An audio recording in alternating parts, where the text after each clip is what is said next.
Good morning, metalheads of the internet, and welcome to a new episode of the Metal Meltdown.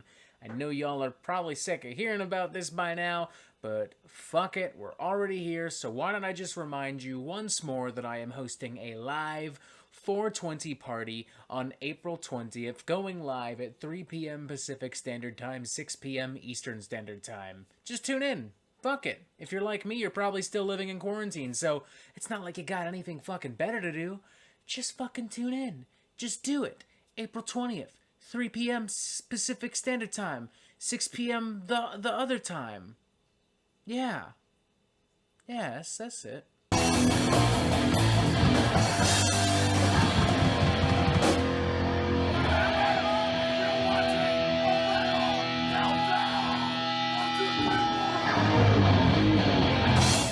It has been an incredibly busy and exciting, if ultimately somewhat tiring week for me here on the Metal Meltdown, as we have reviewed some high-profile and high-octane jams from the likes of Bewitcher, Liquid Tension Experiment, Zayo, The Lion's Daughter, and of course, the brand new Cannibal Corpse album, which of course just pulverized my fucking insides like a literal meat tenderizer. And it's all great. Don't get me wrong, it's been a fun week, but after all that, I need something a little bit more down to earth. I need something a little bit more scuzzy, a little bit more grimy, a little bit more rough around the edges, if you will. And that, my friends, is where German death metal crew Endseeker comes in quite brilliantly. For just over 7 years now, Endseeker has been playing some very nasty old-school underground death metal, rooted in the glory days of bands like Carcass,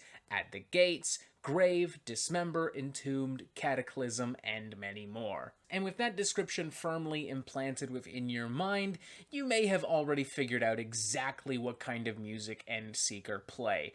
A lot of buzzsaw guitars, a lot of subtle but effective melodies with killer guitar solos all wrapped in a grimy but metallic sound mix. Put even more simply, it's just straight up death metal. Straight up death metal that, under normal circumstances, we probably wouldn't talk about to this extent in a normal album review. This is definitely the kind of thing that, in another time, may have been relegated to an Albums I Missed video. But again, I needed this. I needed something a little bit more simple and down to earth following the week of incredibly heavy releases we have just witnessed, and honestly, I think on some level, even if you don't want to admit it, you do too. So why don't we, for just a moment, take a break? Why don't we pull a collective sticks out of our fucking asses and just enjoy some fun, nasty, old-school death metal? Opening track Unholy Rites starts us off, somewhat ironically, on a very pleasant note, with some very grim, sinister, sprawling riffs, a very nice, tasty solo, and some very declarative vocals, all combined together, sounding like something pulled from some of the earlier At the Gate stuff, with a little bit of Necroticism-era Carcass. The latter of whom's influence becomes a little bit more apparent on a track like Merciless Death.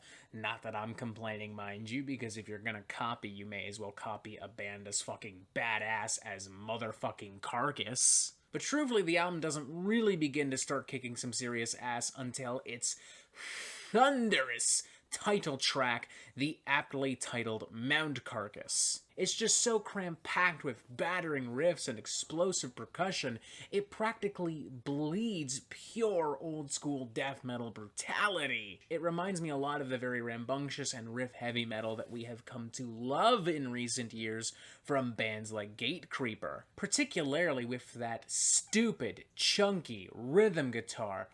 Whew, that right there alone, that's a 5 out of 5, all by itself.